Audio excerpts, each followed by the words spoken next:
This is my 2002 manual Volvo V70 wagon.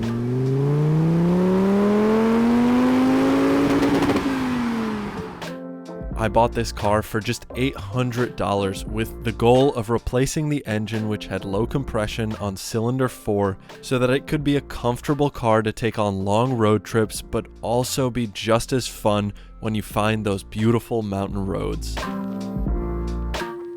So far, I think the car looks incredible, it handles really nice, and I love driving this thing with a manual transmission. In this video, the project continues. I'm gonna keep fixing issues that are popping up with this car, including more diagnosis of my pesky idle. This idle issue has been plaguing the car since the very beginning, and I think it's finally time to dig just a little deeper and figure this out. And of course, we'll be doing some performance upgrades along the way. It's been a minute since I've worked on the white Volvo V70, and honestly I kind of lost motivation with this project because I could never get it to idle right. I really love this car. I started driving it again so much, and I realized, especially after all this work with the BC coilovers and all the other stuff I did to this, it is such a nice car. It shifts so well, it runs amazing, it just doesn't idle properly. With that being said, I'm gonna get back to this project. I really want to get to the bottom of this and just finish the last 10%, because I think this project is turning out to be exactly what I wanted, which is a really nice daily driver that's super comfortable but is fun when you want it to be. It's exactly what it is. I just need to push through and finish the last 10% of this project. So in today's video, I am going to continue to diagnose the car, try and figure out the idle, and of course do some fun upgrades as well along the way, because this thing is just beautiful. I love this car. Like I said, I just need to finish the last 10%. Just a reminder, I have absolutely no codes in this car, not even on Vita, nothing that could relate to an idle, which makes this super difficult because I just have to kind of figure it out. There's nothing to even guide me in the right direction. It's that, baby.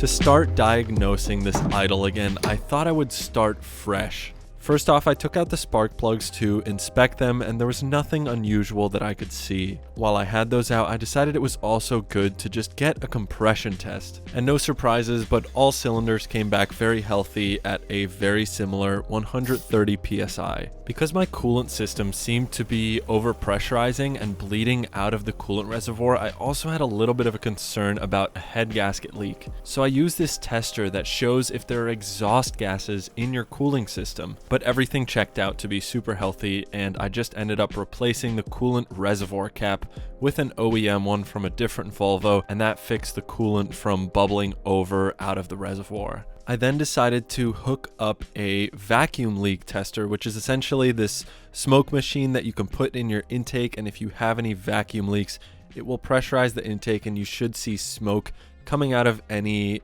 leaky ports or connections. I actually thought I would find something here, but unfortunately for me, it seems like the intake system is very well sealed up, which means that I have to look elsewhere for this idle issue. It's starting to become very clear that I'm not working with a basic little issue here. So up next, I turned my attention to something that this Volvo shares with a V10 Lamborghini Murcielago, which is its Italian throttle bodies. Believe it or not, these cars share the exact same throttle body, and they are known to be problematic. I read your comments on my last video, and there was so many suggestions to dive deeper into this throttle body. So I headed to one of my favorite places, the junkyard. Previously here, I purchased a ABS module and ABS block that currently live and work perfectly on this car. I picked up a throttle body that looked to be in good condition for very cheap, and my next plan of attack was to swap these out so I could at least rule out the throttle body. I just plugged in the new ETM. I just left the old one there, but just plugged this in. It activated, it started moving exactly the way that should move. So honestly, I think I'm just gonna swap it out and see if the car will run any better or any different with that throttle body on it.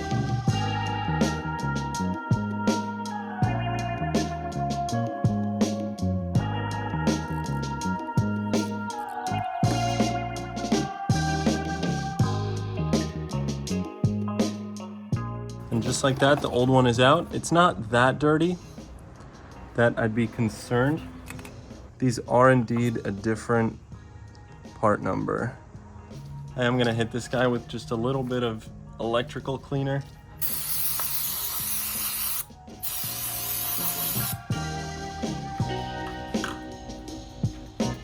Much better.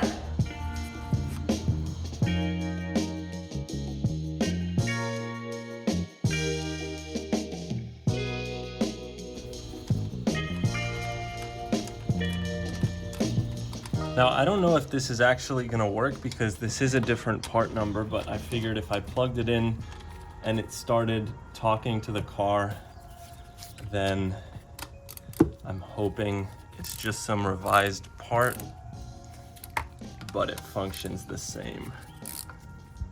The new throttle body is on. Now it's a matter of figuring out if it'll start or not, and there's only one way to do that. So let's give this a shot. Here we go. Come on.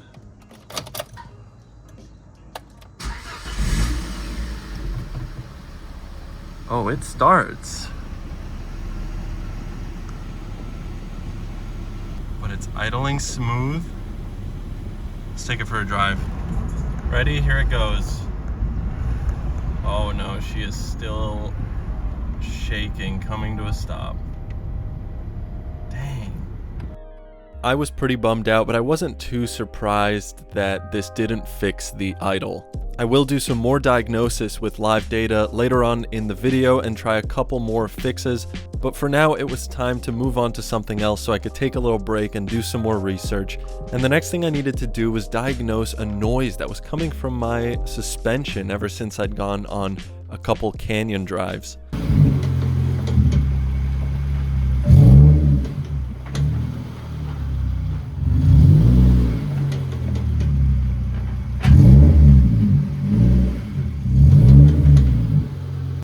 This noise ended up being a loose sway bar end link. I just retightened them and the noise went away. But while I was looking for this noise, I did find a loose wheel bearing, which is kind of annoying because this was a brand new one that I had put in. Unfortunately, I did not have any new wheel bearings laying around, but what I did have laying around was two hub assemblies from the crashed S60R. These hub assemblies had the wheel bearings on them that I needed, and coincidentally they also happened to have R Brembo calipers from the S60R. The plan for these was always to put them on this car, but I guess now that the wheel bearing on my original hubs failed, it was a good excuse to do an upgrade while also fixing a part that needed replacing.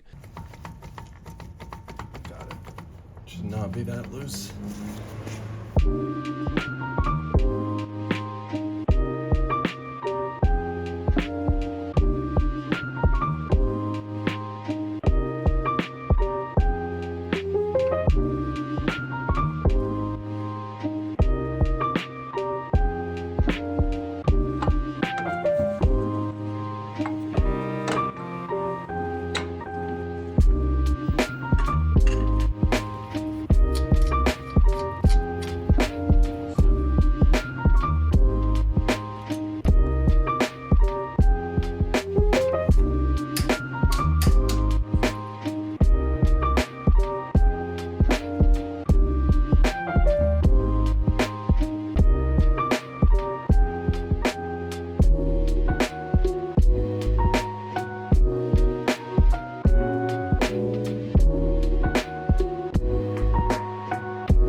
This upgrade is incredibly easy to do if you have the whole hub assembly. It took me only a couple hours, and it made a huge difference to the way the car brakes. I also think they just look incredible.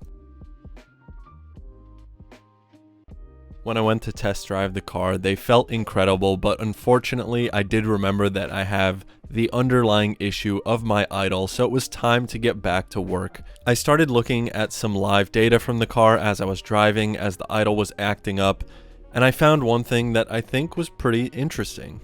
Guys, this is fascinating stuff. Graphed here in black is whether my window switch is activated or not. Blue is voltage, red is engine RPM, and look at what happens when I just roll down my windows. Something as simple as adding some electrical load. Look at that, huge voltage drop. That's about 13 volts, down from 14.3, and a fluctuation in the idle of like 150 RPM in each direction. And then eventually it smooths out again. I have no idea, but this is fascinating. The fact that the window switches, or really anything electrical that adds some load, messes with my idle that much is definitely a sign or a clue. Let's see if something like turning on the lights affects my... Yes, look at that dip in voltage just from turning on the headlights. That's where I turned it on, and you can see the voltage drop a little lower, but it wasn't as severe as... Oh my God, and if I turn them off again and remove load from the system, the RPM goes up. I was so excited to have an actual clue as to what was going on from looking at this live data. Prior to this, I was just chasing my tail with no direction to go in because I had no codes in Vita and no check engine lights to work with. Immediately, I dove into some electrical things. I swapped out the battery with a known good one from a different Volvo V70. That did not make a difference. And the next thing I did was just cleaned all of the visible engine grounds in the engine bay. I even added some additional grounds for redundancy, and it made no difference to the issue. Neither of these things fixed it, and so I decided to look back on some of the original footage from the build, and I realized that when I pulled the engine out, attached to it was a brand new alternator. Given some of the other suspicious things that I found when I first purchased this car, such as a loose axle, no brake fluid in one of the brake lines, the wrong BCM in the car, and a whole bunch of other things, I quickly came to the realization that this could just have the wrong alternator in it that was too low in amperage.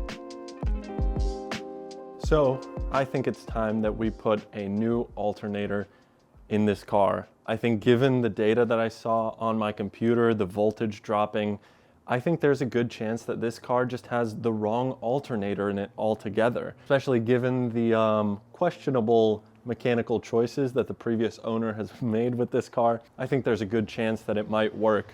I did also bring this car to JK Volvo for a second opinion and see what they thought before I decided to throw more parts at this car. They even checked over a bunch of other different sensors. They were also very close to replacing the ETM until we kind of discussed the live data, and I think we decided that the alternator is the best bet. I think there is a 120 amp alternator in here done by the previous owner. When they looked it up, it said it should be a 143. So I've got a genuine Bosch OEM alternator in the back of the car. We're gonna put this in and see if it works. A huge thanks to JK Volvo for taking a look at this thing. If I had a repair shop and I saw this thing roll in, I'd be like, I'm not looking at that. But big thanks to them, it's a huge help. And so now we'll swap out the alternator and see what that looks like.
here it is. Something's definitely different, but it usually does take a while before I would notice the issue in this car. So we're gonna have to do a little bit of driving before I find out if we fixed it. All right, I'm gonna turn on as much electrical stuff as I can. Air conditioning, radio, headlights are on. Try to put as much electrical load on it as possible. Get it warmed up. The anticipation is killing me. If this works, I'll sell my daily, which is a Lexus GX 470, and I will drive this from now on. Let's see.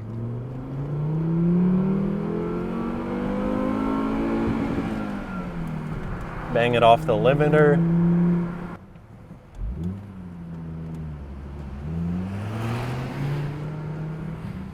You know what? I want to say it's not fixed. It is not fixed. That would be unfortunate. It is not fixed. You've got to be kidding me. It's not fixed.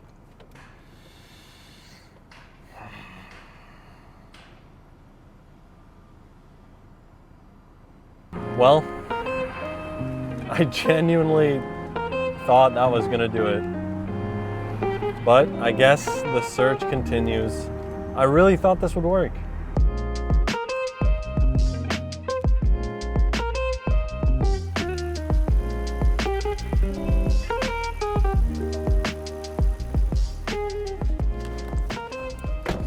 I apologize for the ending in yesterday's video being a little anticlimactic. I was very confident in this alternator issue. I feel like I could have very easily wrapped up this YouTube series a while ago and said, it's done, the car runs great, we're driving in the canyons, but I'd much rather share the realities of this project. I've spent so much time and money working on this car, and for what I've put into it, the hopes would be that it idles properly when it comes to a stop. That part really bums me out. It obviously doesn't stop this car from being driven. I have driven the car thousands of miles to San Francisco and back a few times, and it does run great when you're just driving. But when you come to a stop, and especially on really hot days, it is really annoying. And I'm at a point now where I think I need to just accept that this is the reality of this project. I am incredibly grateful that I did it, because this car now is truly what has taught me everything I know about working on a car. And so it's interesting because the outcome that I got isn't exactly what I wanted, but I still want to share this with you guys because this is just the realities of it, I think. And that's also part of the learning experience for me, is that not every $800 piece of shit on Facebook was meant to be fixed. And maybe this was one of those.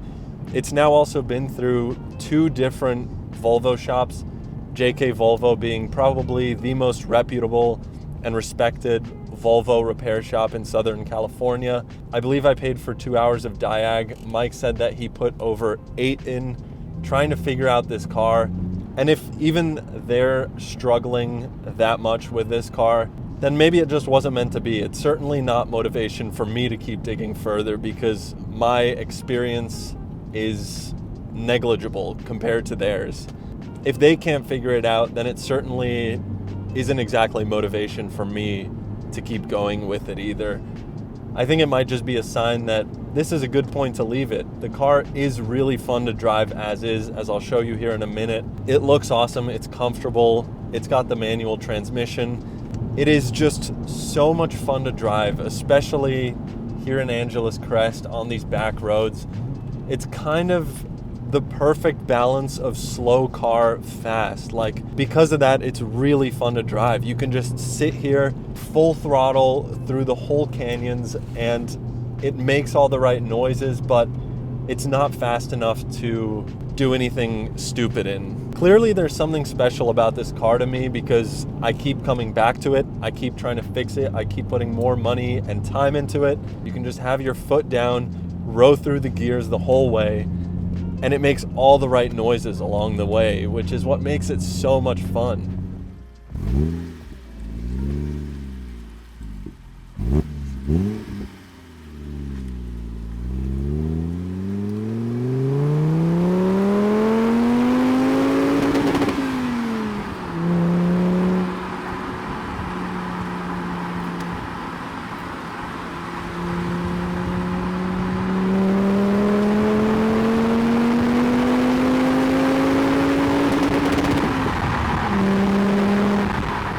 very glad I did the project. I do wish it idled right, but it's just beyond my knowledge. I think I'm done chasing it. I'm just gonna leave it as is, enjoy the car, drive it. It drives totally fine. I'm just chasing perfection when that is just not possible with an $800 Facebook car. So that's where I'm gonna leave it. Thank you guys for watching. If you have any suggestions, let me know in the comments down below. Thank you for watching this series. We're on to much more exciting projects in the future, I think, on this channel. I've got so much film that I can't wait to put it out. Peace.